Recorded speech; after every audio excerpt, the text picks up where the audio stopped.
वाहिगुरू जी की फतेह। कुछ दो चार गल्लां ही करनियां सी क्योंकि मैनू बाई सवाल कर रहे सी। मैं सोचा भी संगत दे रूबरू होके दो चार गल्लां कीतियां जाण। एक तो कल विधान सभा च सरकार ने जिहड़ी नवीं गल आपां ओह करदे आं, सरकार ने नवें बिल पास किए या मते पगाए आपां पंजाबी च कह लईए ते ओह राजपाल नूं देते ते कांग्रेस दे विधायक आके ਉਹ विक्टरी साइन दिखा रहे आ या पटाके चला रहे आ जिवें असी पता नहीं किड्डी क वड्डी जित लई। ते कई किसान जथेबंदियां दा हजे मैनू पूर्ण तौर ते तां पता नहीं, पर कईयां ने उन्हां नूं वधाइयां भी दित्तियां भी असीं आह देखो बहुत वड्डी जित लई आ। मैं दो क गल्लां यही कहना चाहना भी साडे नाल आईं हुंदा आ ते ओही फेर चल रहा। ਉਹ किवें चल रहा इस गल नूं समझिए।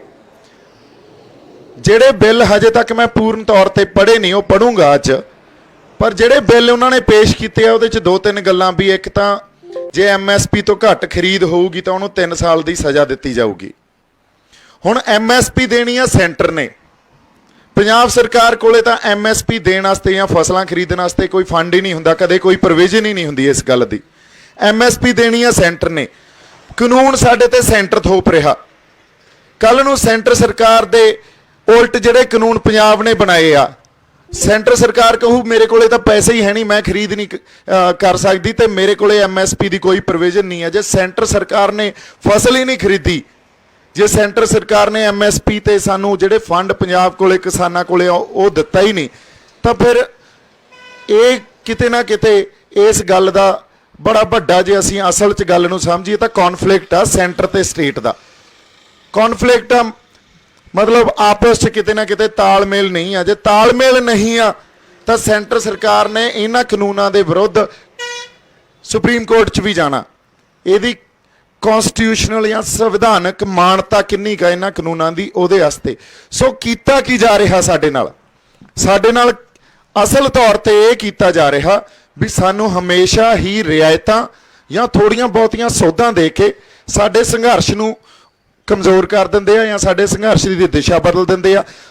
किसान जथेबंदियां दे जिहड़े आगू आ उन्हां नूं इस गल दी समझ आ भी साडी सूबा सरकार नाल तां है नहीं कोई लाग डाट। सूबा सरकार तां साडे नाल खड़ी आ, पर सूबा सरकार दा वस नहीं चल रहा। सो कॉन्फ्लिक्ट कित्थे आ? असल लड़ाई किहड़ी आ? लड़ाई आ सेंटर सरकार नाल। सेंटर सरकार नाल लड़न वास्ते जिहड़े जथेबंदियां दे आगू आ, कई उन्हां चों लड़ना चाहुंदे भी आ, लोग लड़ना चाहते हैं, पर जथेबंदियां दे आगुआं कोले ओडी आपदे अंदर भरोसा या आपदे अंदर कह लो भी उस लड़ाई लड़न वास्ते एक हुंदा भी असीं लड़ांगे तो जित के आवांगे तो कुछ लैके डिगांगे पंजाब लई। क्यों लैके? क्योंकि असीं जिथे आके खड़ गए हाँ, पंजाब जिथे आके खड़ गए हाँ, इस देश का कोई भी सूबा जिथे आके खड़ गया, इत्थे सूबे सरकार कोले आपदे कानून बनाउण दा, आपदियां पॉलिसी घड़न दा या किसानी दे रिलेटेड फसलों के मुल तय करन दा कोई हक ही नहीं आ। सारा हक ही केंद्र कोले आ। जदों केंद्र कोले हक आ तो केंद्र तो सानू पहला ही नहीं दे रहा, असीं आपदे कानून बना के की कर लांगे? फिर सानू जो लड़ना चाहिदा वो लड़ना चाहिदा खुद मुख्तियारी लई। साडे फैसले असीं आप कर सकीए। खुद मुख्तियारी का मतलब ही यह है भी जे साडी किसानी दे फैसले आ तो पंजाब दे किसान या घट्टो घट्ट पंजाब सरकार तो कर सके ना, सेंटर किवें कर सकदी आ? सो लड़ाई इत्थे आ, जड़ उत्थे पई आ। जदों तक असीं उस खुद मुख्तियारी की गल नहीं करांगे भी साडी फसलां दे रेट असीं तय करिए ते पंजाब सरकार सानू कोई स्पैशल फंड क्रिएट करके या पंजाब सरकार आपदियां कोऑपरेटिव मॉडल या क्रिएट करके या उन्होंने बना के साड़ी हेल्प नहीं करती, असीं बच नहीं सकते। पंजाब सरकार नूं या तो उस MSP की प्रोविजन लई फंड क्रिएट करना चाहिए। फंड इन्हां कोले है नहीं, फंड ये लैंदे आ सेंटर तो। तुसीं ये देख लो, आ पिछे जे GST का रौला पिया सी, 800 करोड़ मंगी जांदे सी, उन्होंने नहीं दिता। अगले तो तुहाडे हत्थ अड़ाउंदे आ। हुण कैप्टन सरकार या कैप्टन साहब कहण भी मैं अस्तीफा जेब च लई फिरदा, उन्होंने कोई फर्क ही नहीं पैंदा। सो लड़ाई तो दिल्ली नाल लड़ रहे हैं, असीं किद्दां दी कह रहे हैं यह गल, लड़ाई दिल्ली नाल आ। दिल्ली साडी कदे सकी नहीं हो सकती। सानू मंगां ते ही रखिया उन्होंने, मंगां तो जे मंगां देतियां उन्होंने पता कल नूं इह हक्कां दी गल करनगे, सानू हक्कां ते जाण ही नहीं दिता।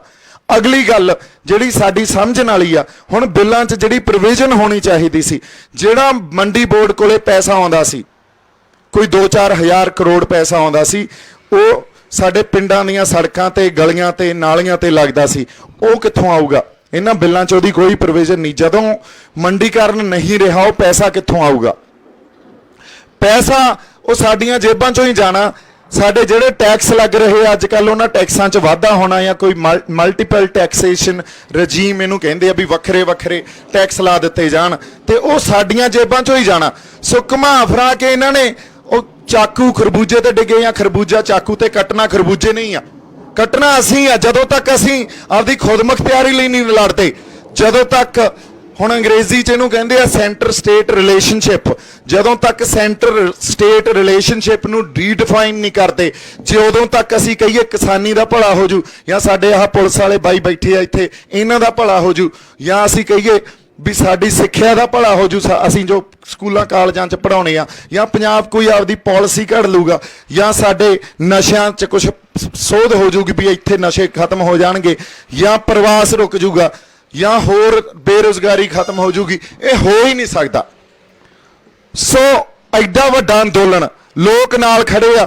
ਤੁਸੀਂ ਪੰਜਾਬ ਦੀ ਹੱਦ ਤੇ ਆ ਕੇ ਬੈਠੇ ਹੋ, ਜਿੱਥੇ ਸਾਡੇ ਹੱਕ, ਜਿਹੜੇ ਫੰਡਾਮੈਂਟਲ ਰਾਈਟਸ ਆ, ਜਿਹੜੇ ਮੂਲ ਅਧਿਕਾਰ ਆ ਸਾਡੇ, ਉਹ ਮੁੱਕ ਜਾਂਦੇ ਆ, ਇੱਥੇ ਆ ਕੇ ਮੁੱਕ ਜਾਂਦੇ ਆ। ਇਦੋਂ ਬਾਅਦ ਲੋ ਹਰਿਆਣੇ ਵਾਲੇ ਸਾਨੂੰ 2 ਮੈਨੂੰ ਲੱਗਦਾ ਕਿਲੋਮੀਟਰ ਨਹੀਂ ਟੱਪਣ ਦਿੰਦੇ। ਸੋ ਇੱਥੇ ਆ ਕੇ ਜੇ ਤੁਸੀਂ ਬੈਠੇ ਹੋ, ਮਤਲਬ ਕੋਈ ਜਜ਼ਬਾ ਹੀ ਲੈ ਕੇ ਆਏ ਹੋ ਨਾ। ਬਾਕੀ ਧਰਨਿਆਂ 'ਚ, ਮੋਰਚਿਆਂ 'ਚ, ਜਿੱਥੇ ਜਿੱਥੇ ਟੋਲ ਪਲਾਜ਼ਿਆਂ ਤੇ, ਜਿੱਥੇ ਜਿੱਥੇ ਪੈਟਰੋਲ ਪੰਪਾਂ ਦਾ ਘਰਾਅ ਕੀਤਾ ਹੋਇਆ, ਉਹਨਾਂ 'ਚ ਵੀ ਉਹ ਜਜ਼ਬਾ ਹੀ ਆ। ਸੋ ਚਾਹੀਦਾ ਕੀ ਆ? ਚਾਹੀਦਾ ਇਹ ਆ ਵੀ ਆਗੂ ਜਿਹੜੇ ਕਿਸਾਨ ਜਥੇਬੰਦੀਆਂ ਦੇ ਆ, ਜਾਂ ਅਸੀਂ ਸਾਰੇ ਮਿਲ ਕੇ ਅਸੀਂ ਦਿੱਲੀ ਸਰਕਾਰ ਨਾਲ ਲੜੀਏ, ਤੇ ਪੰਜਾਬ ਸਰਕਾਰ ਸਾਡੀ ਇਸ 'ਚ ਫੁੱਲ ਹਮਾਇਤ ਦੇਵੇ ਵੀ ਅਸੀਂ ਲੜਨਾ ਤੇ ਆਪਦੇ ਹੱਕ ਲੈਣੇ ਆ। ਜੇ ਪੰਜਾਬ ਸਰਕਾਰ ਨਾਲ ਖੜੀ ਹੋ ਜਾਂਦੀ ਆ ਅੱਜ, ਤਾਂ ਪੰਜਾਬ ਦਾ ਹਰ ਬਾਸ਼ਿੰਦਾ, ਹਜੇ ਸ਼ਹਿਰੀ ਵਰਗ ਉਸ ਤਰ੍ਹਾਂ ਨਹੀਂ ਉੱਠਿਆ ਸਾਡੇ ਨਾਲ। ਸਾਨੂੰ ਪਤਾ ਇਹ ਪਿੰਡਾਂ 'ਚ ਜ਼ਿਆਦਾ ਹੁੰਗਾਰਾ ਮਿਲ ਰਿਹਾ ਇਸ ਸਟਰਗਲ ਨੂੰ, ਸ਼ਹਿਰਾਂ 'ਚ ਓਡਾ ਜ਼ਿਆਦਾ ਹੁੰਗਾਰਾ ਨਹੀਂ ਮਿਲ ਰਿਹਾ। ਜਦੋਂ ਤੱਕ ਸਰਕਾਰ ਪੰਜਾਬ ਦੇ ਰਹਿੰਦੇ ਸ਼ਹਿਰੀਆਂ ਨੂੰ ਇਹ ਗੱਲ ਨਹੀਂ ਕਹਿੰਦੀ ਵੀ ਸਾਡੇ ਨਾਲ ਤੁਰੋ, ਅਸੀਂ ਖੁਦਮੁਖਤਿਆਰੀ ਕੁਛ ਹੱਦ ਤੱਕ ਹੀ ਲੈ ਲਈਏ। ਮੈਂ ਨਹੀਂ ਕਹਿੰਦਾ ਜਮਾਂ ਹੀ ਖੁਦਮੁਖਤਿਆਰੀ ਹਰ ਖਿੱਤੇ 'ਚ ਸਾਡੇ ਕੋਲੇ ਖੁਦਮੁਖਤਿਆਰੀ ਹੋਵੇ, ਚਲੋ ਉਹ ਇੱਕ ਲੰਬੀ ਸਟਰਗਲ ਆ। ਦੇਖੋ, ਇੱਕ ਗੱਲ ਹੋਰ ਸਮਝਣ ਦੀ ਜ਼ਰੂਰਤ ਆ, ਜਿਹੜੀ ਲੜਾਈ ਆਪਾਂ ਲੜ ਰਹੇ ਹਾਂ, ਇਹ ਪੋਲੀਟੀਕਲ ਸਟਰਗਲ ਆ, ਇਹ ਰਾਜਸੀ ਸਟਰਗਲ ਆ।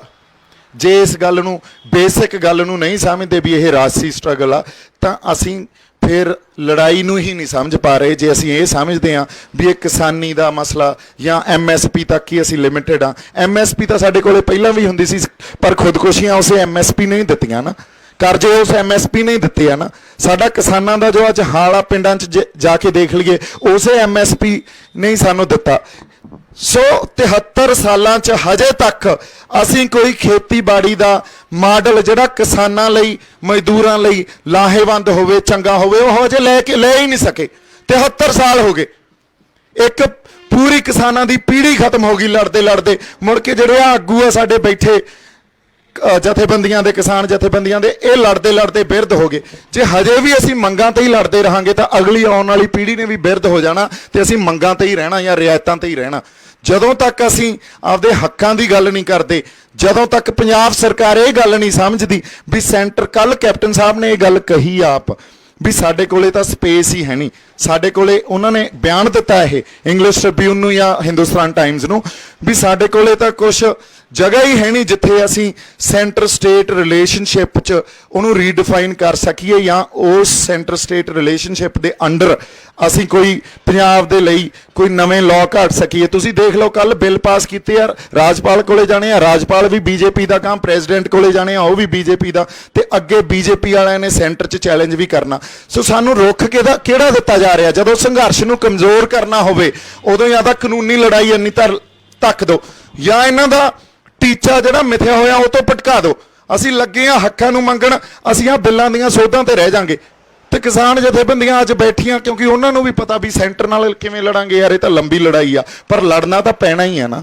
ਜੇ ਅੱਜ ਨਾ ਲੜੇ ਤਾਂ ਕੱਲ ਲੜਨਾ ਪੈਣਾ, ਕੱਲ ਨਹੀਂ ਤਾਂ ਪਰਸੋਂ ਲੜਨਾ ਪੈਣਾ। ਜਦੋਂ ਤੱਕ ਉਸ ਗੱਲ ਤੇ ਅਸੀਂ ਨਹੀਂ ਆਉਂਦੇ, ਜਦੋਂ ਤੱਕ ਅਸੀਂ ਸੈਂਟਰ ਸਟੇਟ ਰਿਲੇਸ਼ਨਸ਼ਿਪ ਨੂੰ ਰੀਡਿਫਾਈਨ ਨਹੀਂ ਕਰਦੇ, ਉਦੋਂ ਤੱਕ ਜੇ ਅਸੀਂ ਕਹੀਏ ਸਾਡੇ ਮਸਲੇ ਹੱਲ ਹੋ ਜਾਣਗੇ ਜਾਂ ਪੰਜਾਬ ਦਾ ਭਲਾ ਹੋ ਜਾਊਗਾ, ਉਹ ਨਹੀਂ ਹੋ ਸਕਦਾ। ਹੁਣ ਮੇਰੇ ਤੇ ਇਹਨਾਂ ਦੀ ਆ ਕੇ ਸੂਈ ਕਿਉਂ ਅਟਕਦੀ ਆ ਵਾਰ-ਵਾਰ? ਕਿਉਂ ਕਹਿੰਦੇ ਆ ਇਹ ਤਾਂ ਫਲਾਨੀ ਏਜੰਸੀ ਦਾ ਬੰਦਾ, ਇਹ ਉਹਦਾ ਬੰਦਾ? ਕਿਉਂਕਿ ਇਹਨਾਂ ਨੂੰ ਪਤਾ ਅਸਲ ਗੱਲ ਆਪਾਂ ਕਰ ਰਹੇ ਆ, ਹੱਕਾਂ ਦੀ ਗੱਲ ਕਰ ਰਹੇ ਆ। ਉਨੀ ਇਹਨਾਂ 'ਚ ਜੁਰਤ ਨਹੀਂ ਆ ਵੀ ਅਸੀਂ ਲੜੀਏ, ਦਿੱਲੀ ਨੂੰ ਚੈਲੰਜ ਕਰੀਏ। ਹੁਣ ਅੱਜ ਇਸ ਕਰਕੇ ਹੋ ਸਕਦਾ ਮੈਂ ਪੰਜਾਬ ਸਰਕਾਰ ਦੀ ਅੱਖਾਂ 'ਚ ਵੀ ਰੜਕਾਂ ਹੁਣ, ਕਿਉਂਕਿ ਪੰਜਾਬ ਸਰਕਾਰ ਵੀ ਉਹ ਅਸਤੀਫੇ ਜੇਬ 'ਚ ਤਾਂ ਪਾਈ ਬੈਠੀ ਆ, ਪਰ ਅਸਲ ਗੱਲ ਤੇ ਉਹ ਵੀ ਨਹੀਂ ਆ ਰਹੀ ਵੀ ਅਸੀਂ ਲੜਦੇ ਆ, ਲੋਕਾਂ ਦੇ ਨਾਲ ਲੜਦੇ ਆ, ਲੋ ਪੋਲੀਟੀਕਲ ਸਟਰਗਲ ਕਰਦੇ ਆ। ਕਿਉਂਕਿ ਉਹਨਾਂ ਨੇ ਇੱਕ ਗੱਲ ਹੋਰ ਸਮਝਣ ਦੀ ਜ਼ਰੂਰਤ ਆ, ਬੜੀ ਮਾਨਸਿਕਤਾ ਇਹ ਸਾਡੇ ਜਿਹੜੇ ਆ MLA ਬਣੇ ਬੈਠੇ ਆ ਨਾ, ਉਹਨਾਂ 'ਚ ਉਹ MLA ਜਾਂ MP ਜਿਹੜੇ ਬਣਦੇ ਆ ਉਹ 5 ਸਾਲ ਆਉਂਦੇ ਆ ਤੇ ਉਹਨਾਂ ਨੂੰ ਇਹ ਪਤਾ ਵੀ 5 ਸਾਲਾਂ 'ਚ ਅਸੀਂ ਪੈਸੇ ਕਮਾਉਣੇ ਆ, ਹੋਰ ਉਹਨਾਂ ਨੂੰ ਕੱਖ ਦਾ ਨਹੀਂ ਕਿਸੇ ਨਾਲ ਕੋਈ ਵੀ ਸਾਡੇ ਨਾਲ ਕੋਈ ਉਹਨਾਂ ਦੀ ਇਹ ਹੋਵੇ ਵੀ ਯਾਰ ਮੈਂ ਆਪਦੇ ਲੋਕਾਂ ਦਾ ਭਲਾ ਕਰਨਾ ਜਾਂ ਇੱਥੇ ਕਿਸਾਨਾਂ ਦਾ ਭਲਾ ਕਰਨਾ, ਮਜ਼ਦੂਰਾਂ ਦਾ ਭਲਾ ਕਰਨਾ, ਆਮ ਮੇਰੀ ਜਿਹੜਾ ਵਿਧਾਨ ਸਭਾ ਜਾਂ ਲੋਕ ਸਭਾ ਦੀ ਮੇਰੀ ਕੌਂਸਟੀਟੂਐਂਸੀ ਆ ਉਹ ਉੱਥੇ ਮੈਂ ਭਲਾ ਕਰਨਾ, ਕੁਛ ਉੱਥੇ ਵਿਕਾਸ ਕਰਨਾ। ਇਹ ਉਹਨਾਂ ਦੀ ਕੋਈ ਕਿਸੇ ਤਰ੍ਹਾਂ ਦੀ ਸਮਝ ਹੀ ਨਹੀਂ ਹੁੰਦੀ। ਅੱਛਾ, ਉਹਨਾਂ ਨੇ ਦੀ ਜੋ ਪਾਰਟੀ ਨੇ ਫੈਸਲਾ ਜੋ ਲੈ ਲਿਆ, ਆ ਕੇ ਉਹ ਐਂ ਦਿਖਾਉਣਗੇ ਆਹ ਲਓ ਜੀ ਖੜ ਗਏ ਕਿਸਾਨਾਂ ਦੇ ਹੱਕ 'ਚ, ਖੜ ਗਏ ਮਜ਼ਦੂਰਾਂ ਦੇ ਹੱਕ 'ਚ। ਪਰ ਅਸਲ 'ਚ ਜੇ ਅਸੀਂ ਭੋਲੇ ਆ, ਅਸੀਂ ਗੱਲਾਂ ਨੂੰ ਸਮਝਦੇ ਹੀ ਨਹੀਂ ਪਿੱਛੇ ਗੱਲ ਕੀ ਪਈ ਆ। ਉਹਨਾਂ MLA MPਆਂ ਨੂੰ ਕੁਛ ਨਹੀਂ ਪਿਆ, ਉਹ ਸਾਡੇ ਕੋਲੇ ਆ ਕੇ ਧਰਨਿਆਂ 'ਚ ਮੋਰਚਿਆਂ 'ਚ ਨਹੀਂ ਬਹਿ ਸਕਦੇ। ਉਹ ਪੋਲੀਟੀਕਲ ਸਟਰਗਲ ਕਰਨ ਲਈ ਉਹਨਾਂ ਕੋਲੇ ਦਮ ਹੀ ਹੈ ਨਹੀਂ, ਉਹਨਾਂ ਨੇ ਉਹ ਜ਼ਿੰਦਗੀ ਨਹੀਂ ਦੇਖੀ। ਆਹ ਜ਼ਿੰਦਗੀ ਜਿਵੇਂ ਅਸੀਂ ਬੈਠੇ ਆ ਇੱਥੇ, ਉਹਨਾਂ ਨੇ ਇਹ ਜ਼ਿੰਦਗੀ ਜਿਉਣ ਲਈ ਉਹਨਾਂ ਕੋਲੇ ਅੰਦਰ ਕਿਸੇ ਤਰ੍ਹਾਂ ਦੀ ਕੋਈ ਆਪਾਂ ਕਹਿ ਲਈਏ ਵੀ ਐਡੀ ਭਾਵਨਾ ਹੋਵੇ ਜਾਂ ਇਹ ਜਜ਼ਬਾ ਹੋਵੇ, ਹੈ ਨਹੀਂ। ਉਹਨਾਂ ਨੇ ਪਾਵਰ ਇੰਜੋਏ ਕਰਨੀ ਹੁੰਦੀ ਆ 5 ਸਾਲ, ਮੁੜ ਕੇ ਫਿਰ ਅਗਲੇ 5 ਸਾਲ ਬਾਅਦ ਮੈਂ ਕਿਵੇਂ ਜਿੱਤਣਾ, ਇਹ ਚੀਜ਼ ਤੇ ਹੀ ਕੌਨਸੈਂਟਰੇਸ਼ਨ ਹੁੰਦੀ ਆ। ਹੁਣ ਪੰਜਾਬ ਨੂੰ ਜਾਗਣਾ ਪਊਗਾ, ਸਾਨੂੰ ਜਾਗਣਾ ਪਊਗਾ, ਸਾਨੂੰ ਆਪਦੇ ਹੱਕਾਂ ਲਈ ਲੜਨਾ ਪਊ। ਜੇ ਰਿਆਇਤਾਂ ਲਈ ਲੜਦੇ ਰਹੇ ਤਾਂ ਇਹਨਾਂ ਨੇ ਆ ਕੇ ਫਿਰ ਵਿਕਟਰੀ ਸਾਈਨ ਹੀ ਦਿਖਾਉਣੇ ਆ ਤੇ ਪ੍ਰੈਸ ਨੇ ਛਾਪ ਦੇਣੇ ਆ, ਦੇਖੋ ਜੀ ਪੰਜਾਬ ਸਰਕਾਰ ਖੜ ਗਈ ਸਾਡੇ ਹੱਕ 'ਚ। ਇਹ ਸਾਡਾ ਜਿਹੜਾ ਪ੍ਰੈਸ਼ਰ ਪਿਆ ਸੀ ਐਡਾ ਵੱਡਾ ਪੰਜਾਬ ਸਰਕਾਰ ਤੇ ਸੈਂਟਰ ਸਰਕਾਰ ਤੇ, ਸਾਨੂੰ ਸਾਡੇ ਹੱਕ ਮਿਲ ਰਹੀਆਂ ਮੰਗਾਂ, ਸਾਡੇ ਸੋਧਾਂ ਹੋ ਗਈਆਂ ਬਿੱਲਾਂ 'ਚ, ਇਹ ਕੁਛ ਨਹੀਂ ਆ। ਸਾਡੇ ਅੱਖਾਂ 'ਚ ਜਿਵੇਂ ਪੰਜਾਬੀ ਕਹਿੰਦੇ ਉਹਦਾ ਘੱਟਾ ਪਾਇਆ ਜਾ ਰਿਹਾ। ਸੋ ਜਦੋਂ ਤੱਕ ਅਸੀਂ ਇਹ ਅਸਲ ਗੱਲ ਨੂੰ ਨਹੀਂ ਸਮਝਦੇ, ਪੋਲੀਟੀਕਲ ਸਟਰਗਲ ਆ, ਪੋਲੀਟੀਕਲ ਲੜਾਈ ਆ, ਰਾਜਸੀ ਲੜਾਈ ਆ ਇਹ। ਤੇ ਰਾਜਸੀ ਲੜਾਈ ਜਿਹੜੀ ਸਾਡੀ ਆ ਉਹ ਖੁਦ ਮੁਖਤਿਆਰੀ ਦੀ ਆ, ਵੀ ਇੰਨੀ ਕੁ ਖੁਦ ਮੁਖਤਿਆਰੀ ਹੋਵੇ ਵੀ ਸਾਡੇ ਫਸਲਾਂ ਦੇ ਮੁੱਲ ਹੀ ਅਸੀਂ ਆਪ ਤੈਅ ਕਰ ਲਈਏ। ਉਦੋਂ ਬਾਅਦ ਖਰੀਦਣਾ ਨਹੀਂ ਖਰੀਦੋਗੇ ਅਸੀਂ ਉਹਦੀਆਂ ਮੰਡੀਆਂ ਹੋਰ ਲੱਭ ਲਾਂਗੇ, ਉਹ ਤਾਂ ਕੋਈ ਵੱਡੀ ਗੱਲ ਨਹੀਂ। ਆਏ ਨਹੀਂ ਵੀ ਇਹ ਹੱਲ ਨਹੀਂ ਹੋ ਸਕਦੇ, ਹੱਲ ਸਾਰੇ ਪਏ ਆ। ਪਰ ਜਦੋਂ ਤੱਕ ਇਹ ਸਮਝਣਗੇ ਨਹੀਂ ਜਾਂ ਸਮਝ ਕੇ ਵੀ ਸਾਨੂੰ ਅਸਲ ਗੱਲ ਤੇ ਨਹੀਂ ਲੈ ਕੇ ਆਉਣਗੇ, ਉਦੋਂ ਤੱਕ ਸਾਡਾ ਭਲਾ ਨਹੀਂ ਹੋਊਗਾ। ਆਪਾਂ ਇਸੇ ਕਰਕੇ ਸਿਰ ਜੋੜ ਕੇ ਬੈਠੇ ਆ। ਸੋ ਮੋਰਚੇ ਦਾ ਜਿਹੜਾ ਮਕਸਦ ਆ ਬਾਈ ਜੀ, ਉਹ ਇਹੀ ਆ ਵੀ ਅਸੀਂ ਇੱਕ ਤਾਂ ਲੋਕਾਂ ਨੂੰ ਜਾਗਰੂਕ ਕਰੀਏ ਆਪਦੇ ਹੱਕਾਂ ਲਈ, ਕਿਉਂਕਿ ਸਰਕਾਰਾਂ ਤੇ ਕਈ ਵਾਰੀ ਜਿਹੜੇ ਸਟਰਗਲ ਕਰ ਰਹੀ ਜਾਂ ਲੜਾਈ ਲੜਦੀਆਂ ਧਿਰ ਦੇ ਆਗੂ ਵੀ ਹੁੰਦੇ ਆ, ਉਹ ਵੀ ਗੱਲ ਨੂੰ ਸਮਝ ਕੇ ਅਸਲ ਗੱਲ ਨੂੰ ਲੋਕਾਂ ਤੱਕ ਨਹੀਂ ਲੈ ਕੇ ਜਾਂਦੇ। ਐਟਲੀਸਟ ਲੋਕਾਂ ਨੂੰ ਦੱਸੀਏ ਤਾਂ ਸਹੀ, ਤੇ ਲੋਕ ਸਮਝ ਕੇ ਫਿਰ ਲੋਕ ਆਪ ਡਿਸਾਈਡ ਕਰਨ, ਸੰਗਤ ਡਿਸਾਈਡ ਕਰੇ ਵੀ ਅਸੀਂ ਲੜਨਾ ਕਿ ਨਹੀਂ ਲੜਨਾ। ਐਟਲੀਸਟ ਲੋਕਾਂ ਤੱਕ ਅਸਲ ਗੱਲ ਤਾਂ ਜਾਵੇ। ਜੇ ਅਸਲ ਗੱਲ ਹੀ ਨਹੀਂ ਜਾਂਦੀ ਲੋਕਾਂ ਤੱਕ, ਜੇ ਤੁਹਾਨੂੰ ਸਮਝ ਹੀ ਨਹੀਂ ਆਉਂਦੀ ਗੱਲ ਦੀ, ਤੁਹਾਨੂੰ ਆਪਦੀਆਂ ਮੰਗਾਂ ਬਾਰੇ ਨਹੀਂ ਪਤਾ, ਫਿਰ ਹੱਕਾਂ ਬਾਰੇ ਕਿੱਥੋਂ ਪਤਾ ਹੋਊ। ਸੋ ਇੰਨੀਆਂ ਕੁ ਗੱਲਾਂ ਮੈਂ ਕਰਨੀਆਂ ਸੀ ਜੀ। ਮੈਂ ਚੰਡੀਗੜ੍ਹ ਚੱਲਿਆ, 4:30 ਤਾਈਂ ਵਾਪਸ ਆ ਜਾਊਂਗਾ। ਆਪਾਂ ਫਿਰ ਬੈਠ ਕੇ ਆਪਸ 'ਚ ਗੱਲਾਂ ਕਰਾਂਗੇ, ਕੋਈ ਸਵਾਲ ਜਵਾਬ ਹੋਏ ਉਹ ਵੀ ਕਰਾਂਗੇ। ਮੇਰੇ ਵੱਲੋਂ ਬਹੁਤ ਸਾਰਾ ਪਿਆਰ ਤੇ ਸਤਿਕਾਰ। ਵਾਹਿਗੁਰੂ ਜੀ ਕਾ ਖਾਲਸਾ, ਵਾਹਿਗੁਰੂ ਜੀ ਕੀ ਫਤਿਹ।